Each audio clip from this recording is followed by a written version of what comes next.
What's up, adventurers? This is Adventuring with Chris. Wow, it's been a minute since I've done a video. I've been doing a lot of lives, but I'm in Arkansas right now. More specifically, I'm at Hot Springs National Park, and yeah, this is not your typical national park. This one actually has a lot to do with prohibition, gangsters, and I thought I'd take you guys on a little adventure and give you a more of the darker side of the history of this place with some of the gangsters that came here during the early 1900s, as well as Hollywood elite and rich people that sought the healing spring waters. Let's go adventuring.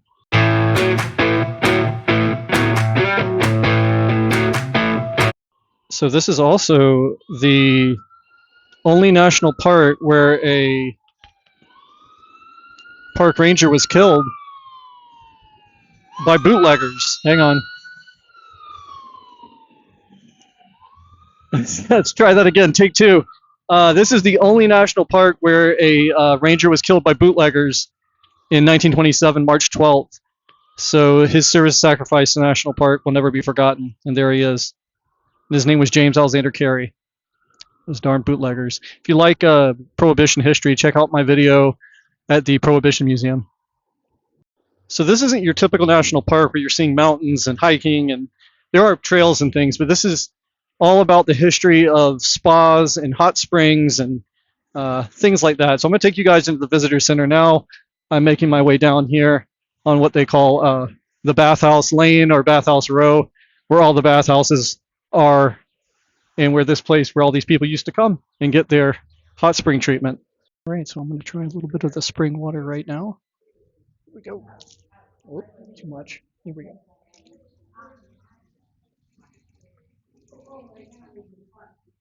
It's warm, but it's pretty good actually.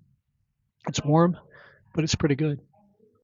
All right, so I just came in the bathhouse here, which is actually now the visitor center, and the floor and everything. I got to show you this.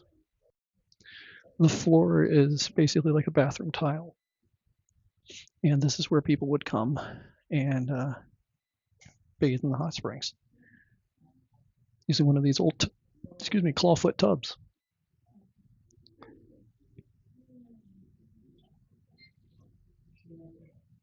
Oh, I know what I have to do.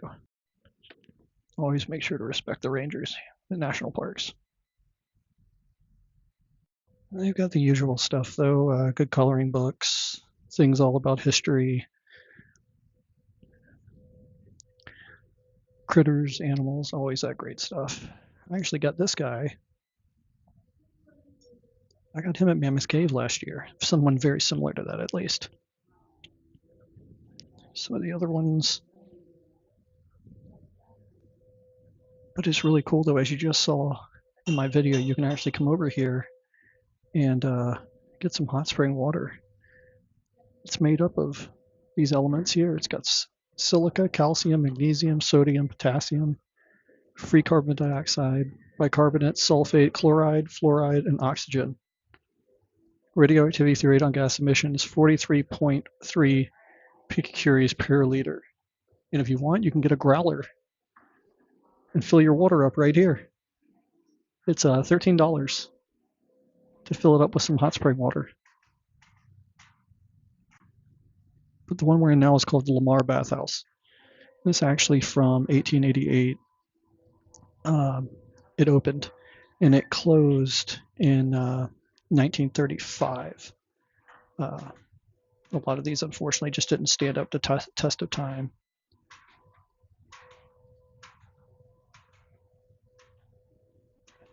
As you can see, though, it looks a lot like an old hotel. And this is where people would come check in. And this is where people would put some of their belongings. And it says, see that the drawer is locked before leaving valuables at the counter. We are not responsible. So this is where people would drop their things before heading into the baths.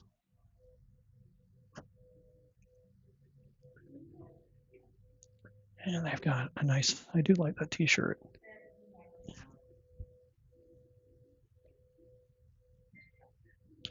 the way I look when I've been hiking for too long. And here's your passport. You get a stamp for Hot Springs, and their logo is, of course, a bathtub. How appropriate. There's their hoodie. I really like that. Oh, check out this old thermostat, like from the 1920s. So cool.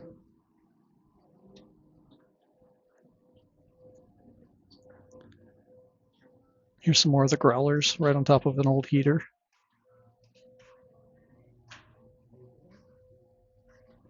Get your own Hot Springs National Park towel.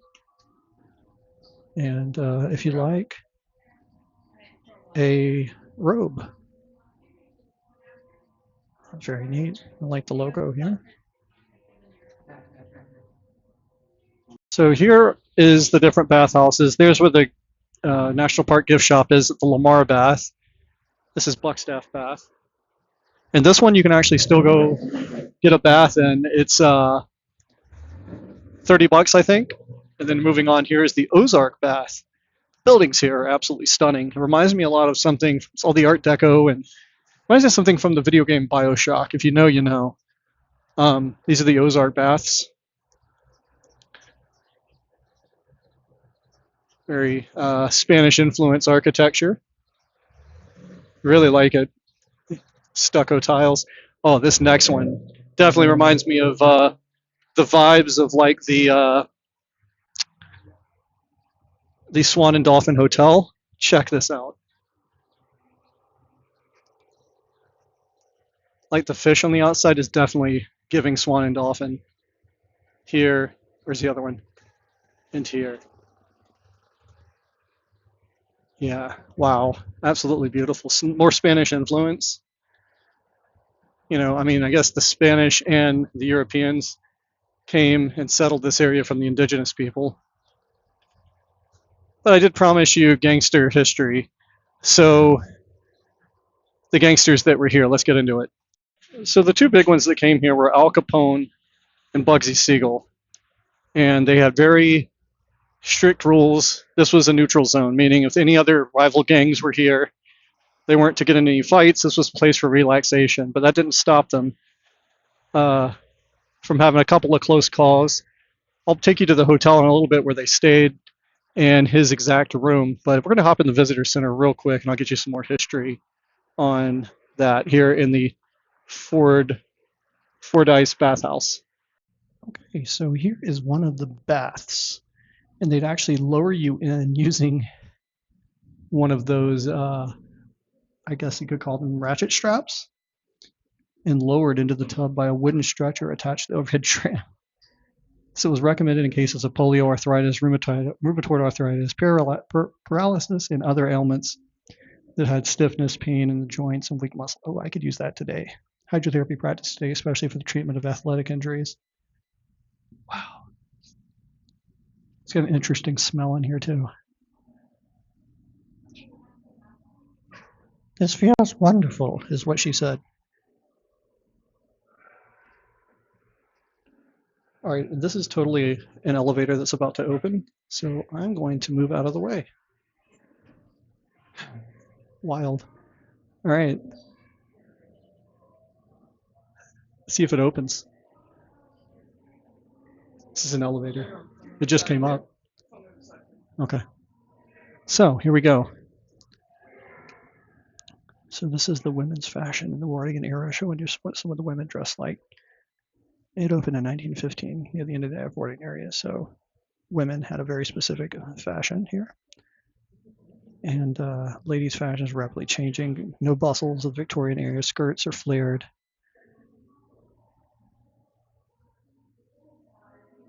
So after you got done soaking where I just showed you, you'd come in here and chill out and relax a little bit. Look at the ceiling. Bioshock meets the Titanic.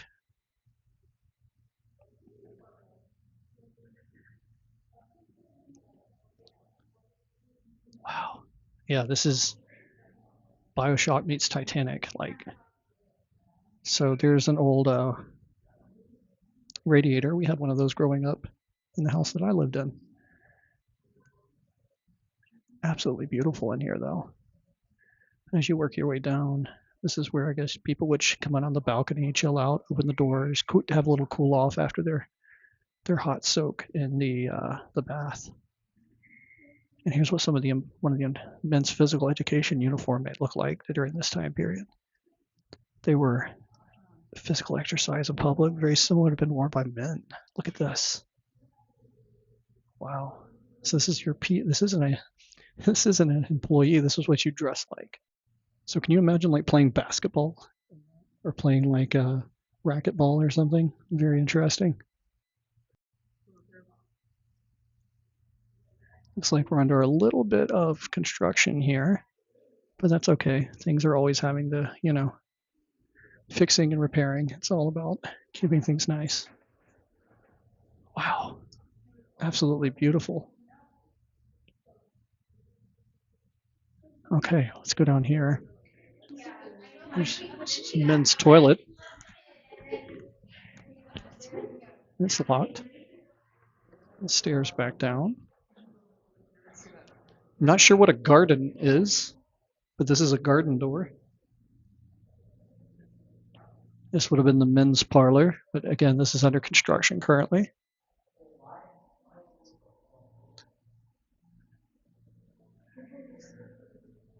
Okay, we're now going to move on.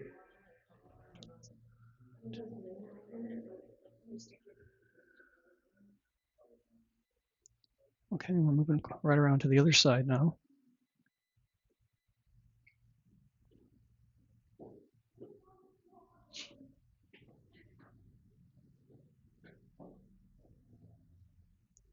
Okay, this is the ladies' parlor. Ooh. Music room, ladies' room. So basically for the ladies to chill out and socialize. And there's more hot spring water. She's writing a letter. Dear Nathaniel, the hot springs have done my body well. My rheumatism is not nearly as troubling as it was. Signed, yours, Apatha. So women would also come here to the beauty parlor and have some work done. It was a full day of relaxation, going down to the hot springs and getting my hair done and everything else. It's like a spa day, basically. Okay. Now, if you really wanted to, you could also come in and get a massage. This is the ladies' massage room. Over here, this is some of the machinery they would use.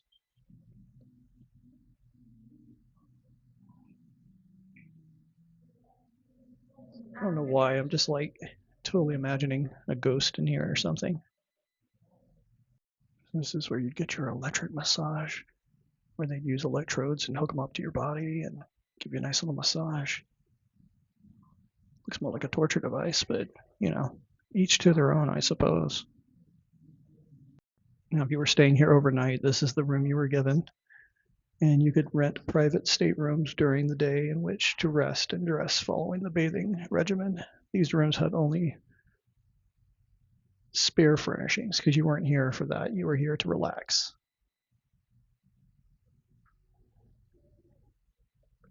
Another women's stateroom.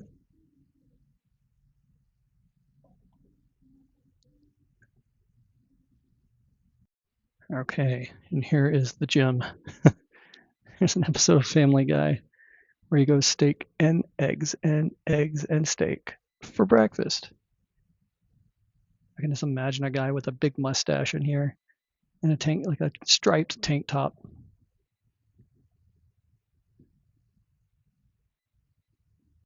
Like this is a straight up stereotypical 1920s gym. Hey, look at the boxing bag. I want to grow a handlebar mustache and come in here and say, put up your dukes. Put up your dukes, see?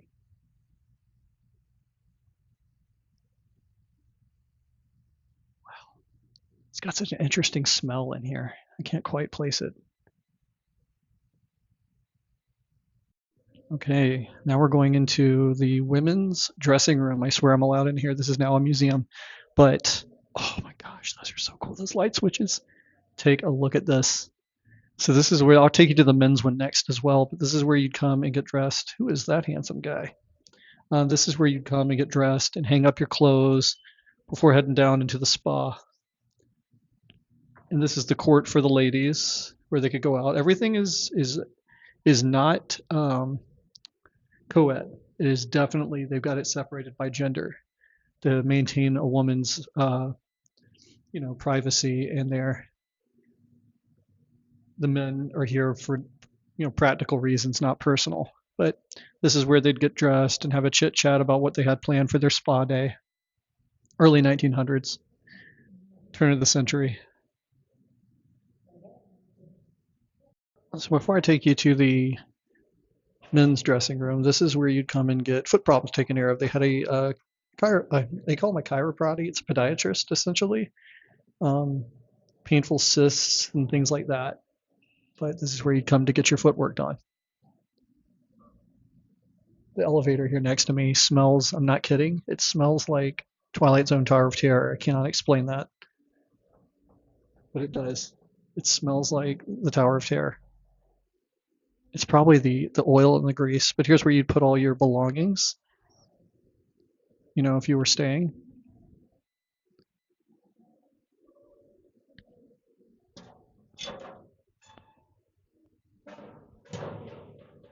This is Dr. Timothy Bottoms, and he was the chiropodist or foot health specialist. I don't know why they call him chiropodist. It's always called them podiatrists. Anyways, he'd come here and help people with their feet and their foot problems. And he worked here from 1917. Well, he was born 1917, died 2003. He was actually here in the 50s, 1956 to 1957. Here's all of his specialties. He does corns, bunions, ingrown toenails, fallen arches, and foot massages. The chiroprati, foot specialist. Okay, we're walking now to the men's changing room. Same kind of story as the women's changing room. They've got the really nice, really well-looking air conditioners working in here today. Men's dressing room's a little bit bigger than the women's. It's a hanger in here, but you're coming out ready for your spa day. I'm gonna go take a spa and have a sip of some of the delicious spring water. Okay, so this is pretty neat. Now here's the men's patio where the men would go, and notice the women's are separated on the other side. Yeah. So, wow. I don't know why I just immediately imagine this place being haunted. This is where you go get your massage. Ah, yes. Right this way. This is the men's massage room. So I took you to the women's massage room earlier. And here's a old-fashioned massaging device.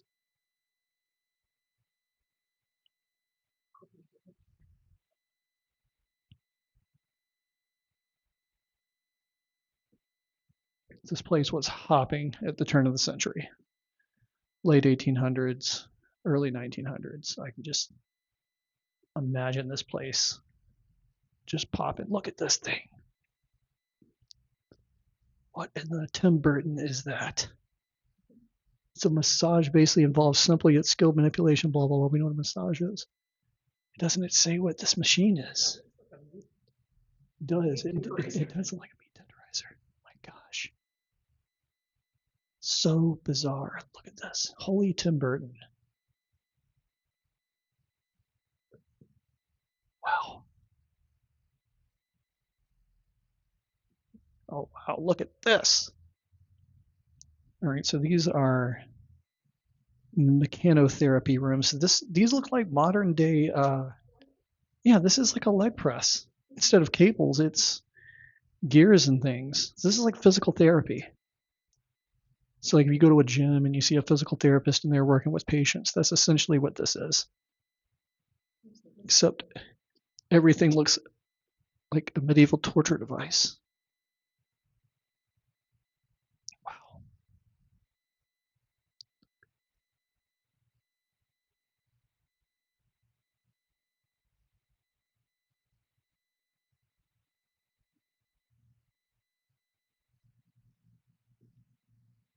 I'm gonna go in here. They're currently doing a tour, so I'll be extra quiet and respectful. Take a look at how beautiful that is. Absolutely fantastically beautiful.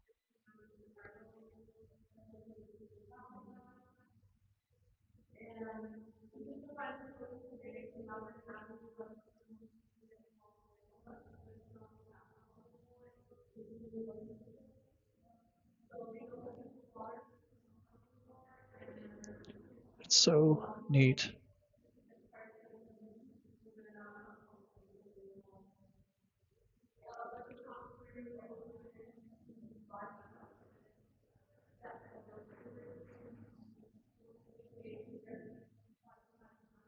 This is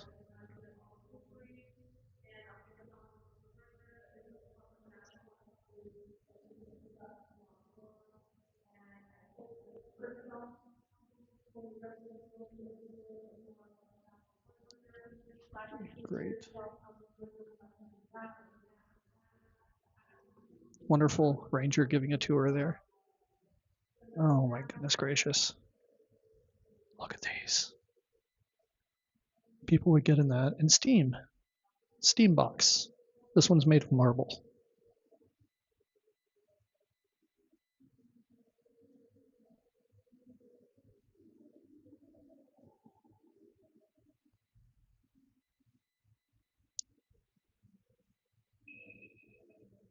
Now this, I have to say, looks like a thing you do an autopsy on, without a doubt.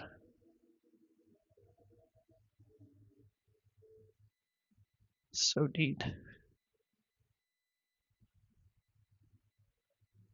Shower from all angles here.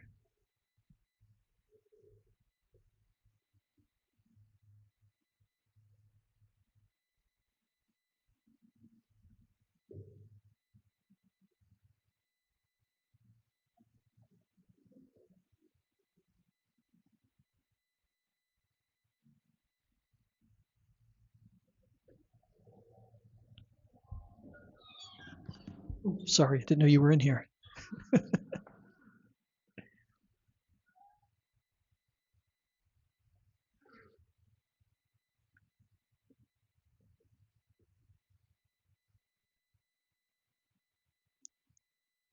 Just absolutely, they didn't spare any expense.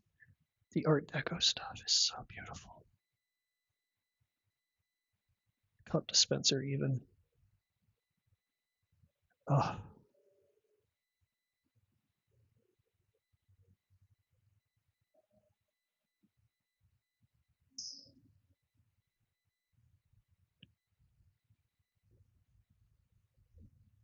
what in the world? Look at this.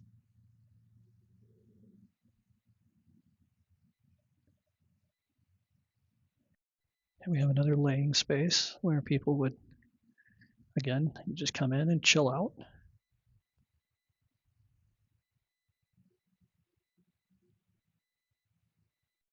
Oh, the cooling room for ladies.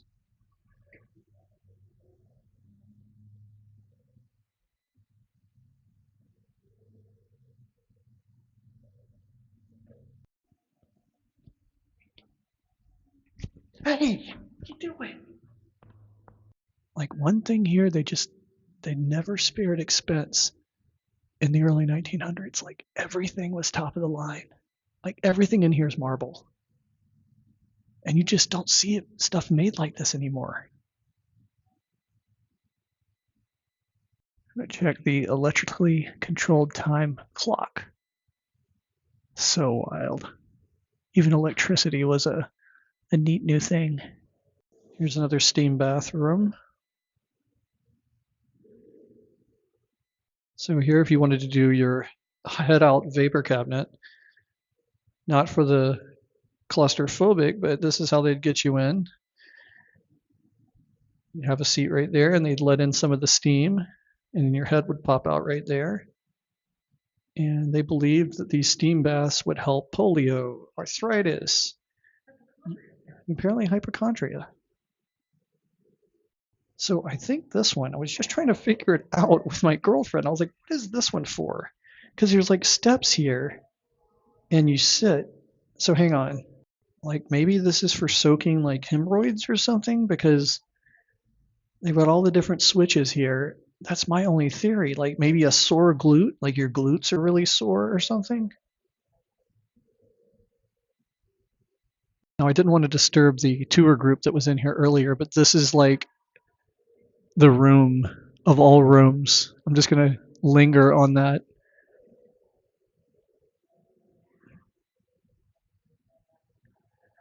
And then this conquistador with one of the indigenous people showing him a bird and the spa itself. And I'm assuming this was a fountain by all the hard water stains on it. This would have been a fountain. And this over here, look at the chrome.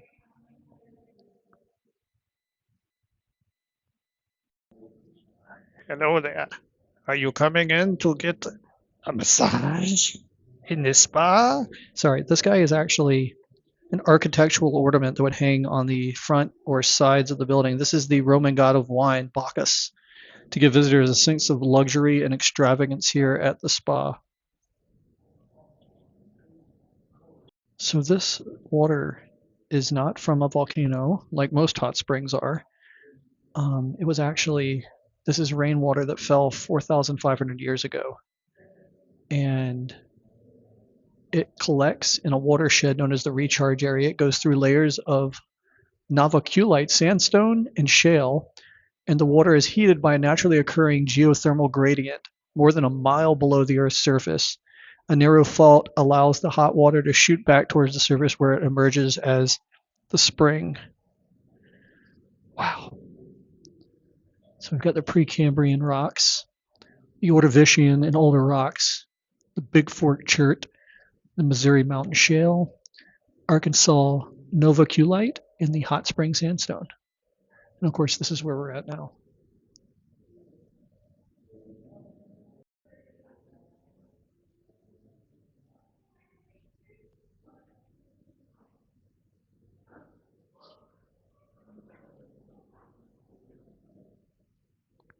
That's a lot of bath water. Even the water fountain here is from the hot springs water. I'm going to have to hang around on it for a second. You'll see the steam coming off of it. Ooh, yeah, you can feel it. So if you stuck around from the video, I promised you at the beginning I was going to give you a story about gangsters. Well, if you hung around, now you're being rewarded. So this is the Arlington Hotel. And see if I can back up a little here. Al Capone came here. He would get the entire fourth floor, as would uh, Bugs, Siegel, but again, they did not come here to start trouble. They came here because they wanted to relax like everybody else. So now I'm going to take you inside the hotel. I'm going to take you to show you where his room was, and on the fourth floor where he would rent the entire floor for him and his buddies. All right, like any hotel experience here, we got to go through the spinning doors.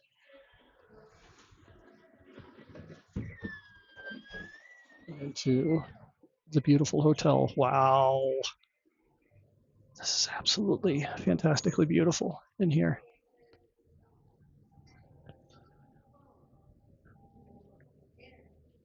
My goodness gracious.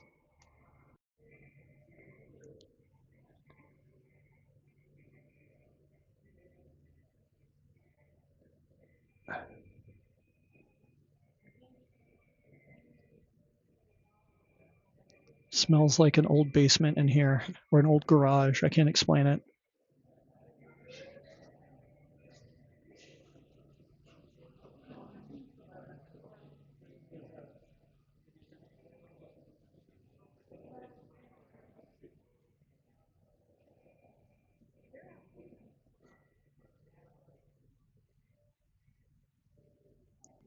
Okay. So these are people waiting to check in, but I want to take you guys to the fourth floor.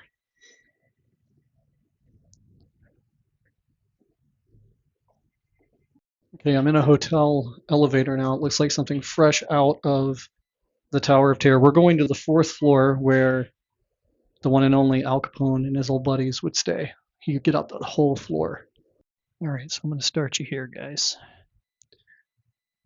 This is where Al Capone would stay when he came here. They call this the Al Capone Suite, room 443. Now, while he was here, no crime, business as usual, relaxing. Now, there was a string of bootleggers here and gambling, prostitution, that all went down, and Al made sure he get his hand in that. And he would rent out this entire floor that you're walking past behind me now, all the green doors, are where he and his men would stay. And there's a story of a maid coming by, cleaning all the rooms, and she walked in on him and his buddies playing cards, and they all pulled guns on her. And Al slipped her a 100 and said, "Remember, always to come in and out the same door that you came in when you got here."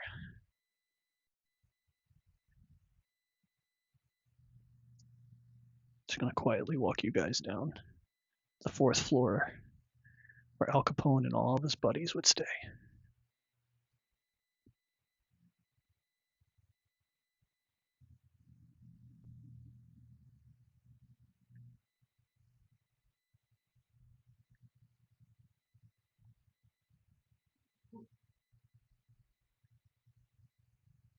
All right, we just found another elevator here and something right out of the Tower of Terror.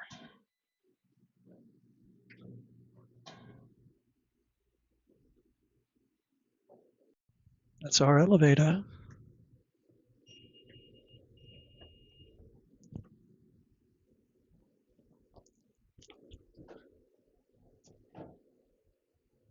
All right, I'm going to go up these steps here in the lobby. Let's see what we got here. This place is fantastic. I feel like I need to dress up in some 1920s garb.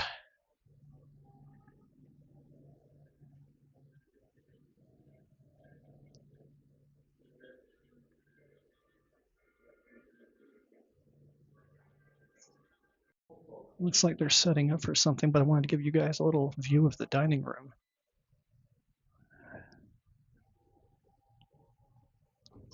Wow. It's absolutely beautiful.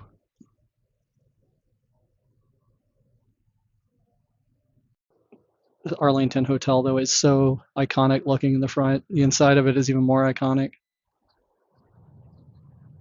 Imagine Al Capone walking up with his boys.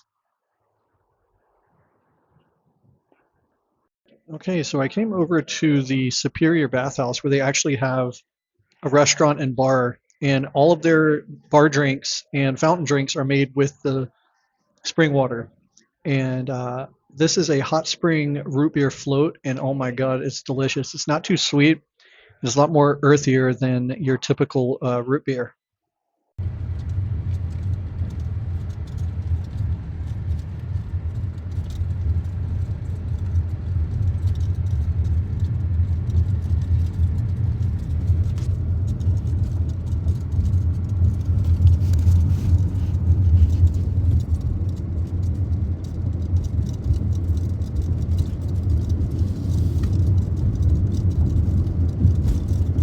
Kind of bouncing all around here.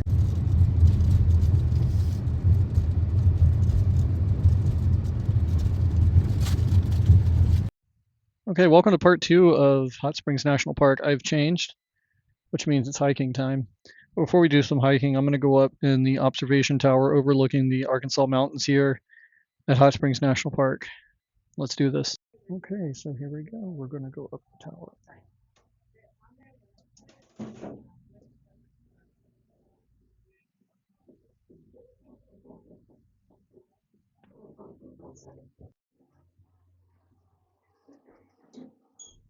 All right, we're heading. Nope.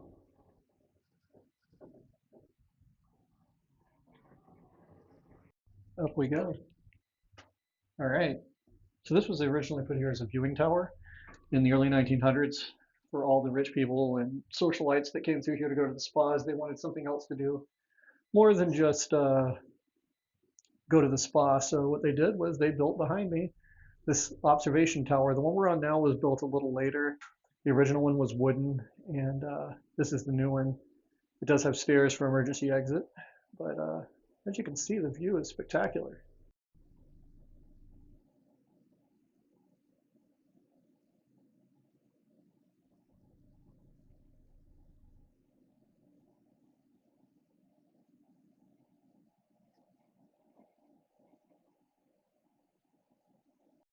Okay, so I made it up to the top.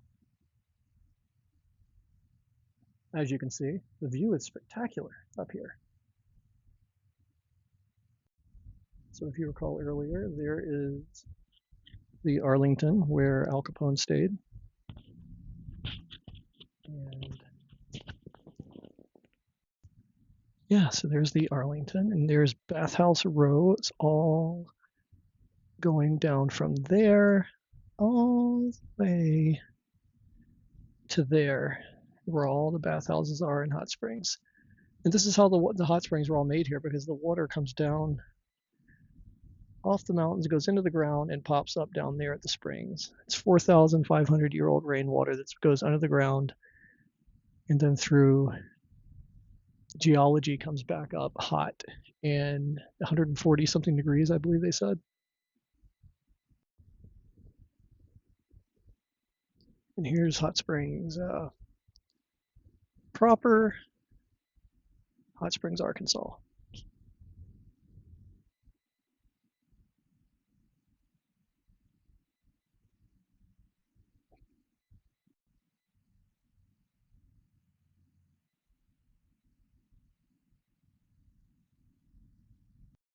So facing east here, you can see this is Magic Springs Amusement Park and Water Park. And the rides are going. We passed this earlier on the way in, but it's dwarfed by mountains here.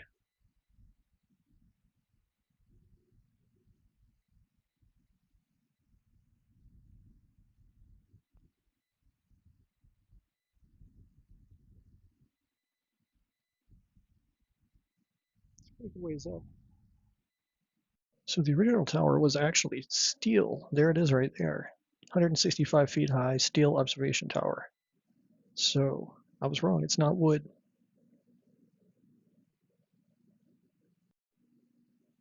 Here's some more history.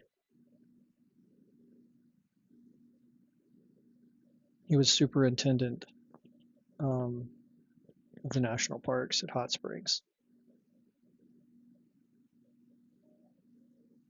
And here, of course, is the view. This is the second floor of the observation tower. Lots of great history of the area.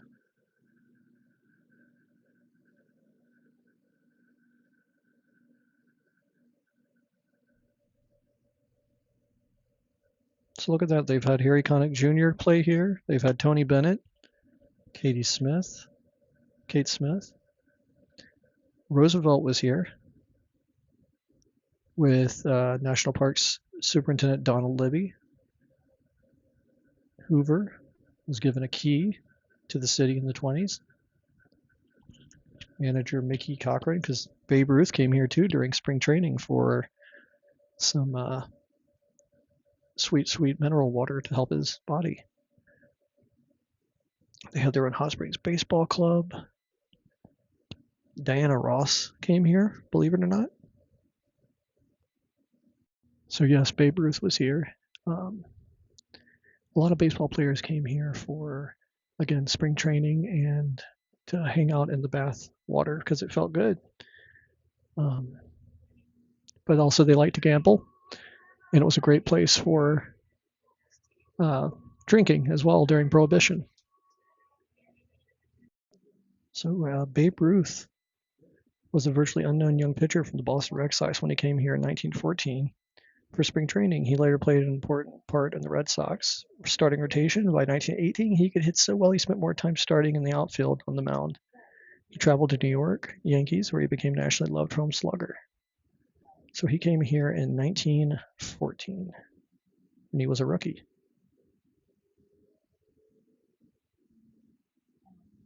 And of course, here is the ranger that was murdered here.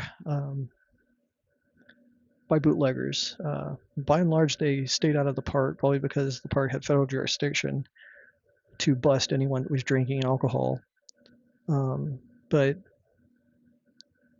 Hot Springs' reputation as wide open town was paid at the park at least once.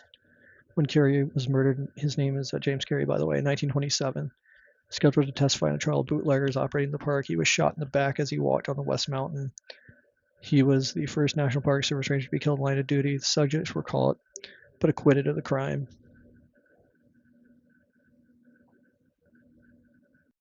And like that, we are back, folks. And now, yes, we're hiking. So when people think of Hot Springs National Park, they don't think of hiking trails because, well, most of the park itself is down on the Bathhouse Row. And downtown Hot Springs proper is where they typically have all the National Park Museum and everything. But if you come up the mountain a little bit to the observation tower, and the name of it is Hot Springs Mountain and Indian Mountain and things like that, there's trails up here that go, they're really maintained trails too. And this one's Gulpa Gorge. They're not very strenuous. There's a few, I think there's maybe like 10 total trails out here. But yeah, there's no one out here though. Because again, most people that come here to see the national park, they go down to Bathhouse Row, they eat at the restaurants, they go downtown and they do the museum and call it a day. Anyways, I'll pop back in here in a minute with some views. Nice outcrop here on the site. Again, this is Hot Springs National Park. Very awesome. So we just got down the mountain and we're treated to a nice Gulpa River here at the bottom of Gulpa Gorge. And the water feels great. Did not bring my waterproof sandals, but we're almost done. All right, we're going to keep walking here. That's where we came from. We're going straight. Continue on walking here. Pretty relaxing sounds of a bird. A few birds chirping. And we've only seen maybe one other person out on this trail.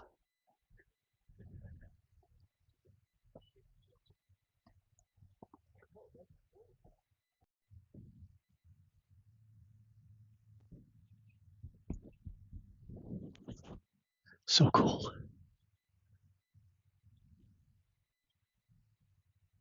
All right, so the next spot we just did a break off of the previous trail we were on to go to Goat Rock. And Goat Rock is an old overlook. Here's a postcard of it. Pretty good overlook here. There's a park ranger with some people. And that was 1940. Native Americans used it for sharpening tools up here. And yeah, let's go check it out.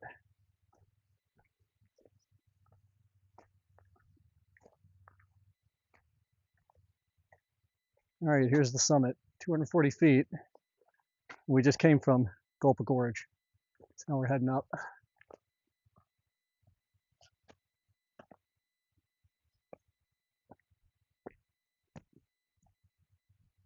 Kept seeing a bird out here that looks just like a cardinal, but it's a little bit brighter.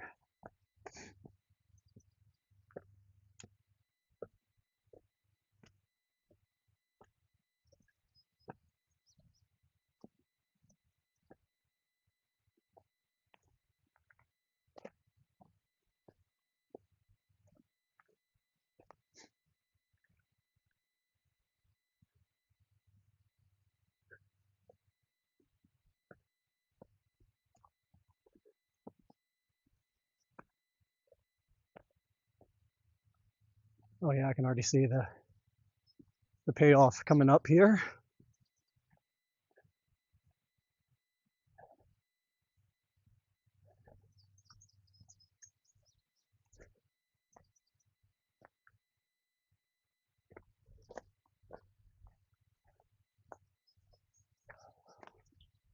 And here we go. Definitely worth it.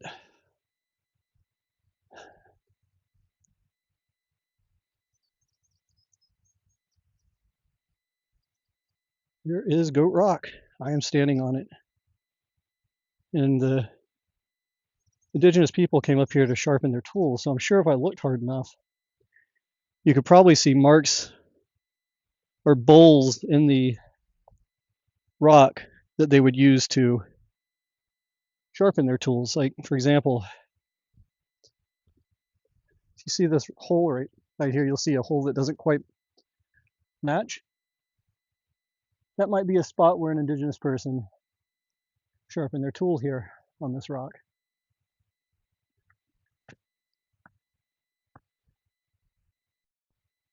Made it totally worth the view.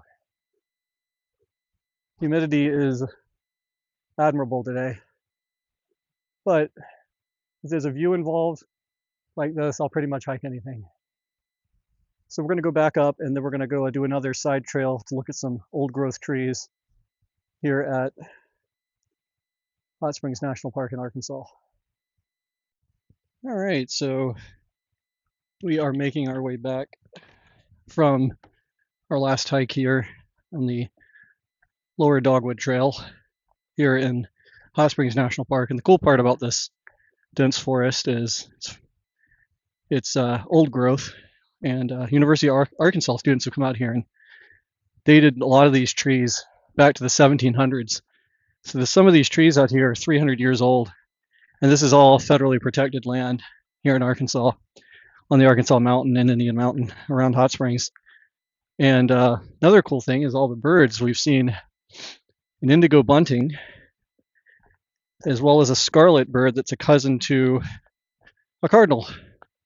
So lots of great opportunities here. When you don't think to come out here, as I started this video, I said people don't think that there's any hiking here at this park, but there is.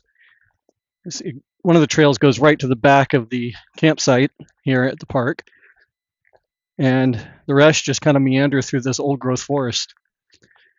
Hope you've enjoyed this trip to Hot Springs National Park. It was a first for us. Definitely different. I think we rated it maybe just behind Arches National Park, the Great Arch, excuse me, the St. Louis Arch, not Utah Arches. We love our Utah Arches. Yeah, at least this had some hikes, so it's a little higher up on the list, but it's in the middle of a city, so you kind of have to get out of that part of it and go find the trails. But definitely worth it if you're trying to knock off national parks. Try and include a hike when you go to each of the parks. Get to know the park a little better. If there is hiking, some of the parks don't have any hiking, and this park is actually the smallest of all the national parks. Has the distinction of being the smallest. So make sure to like, subscribe, leave a comment. I'll catch you guys on the next adventure with Chris.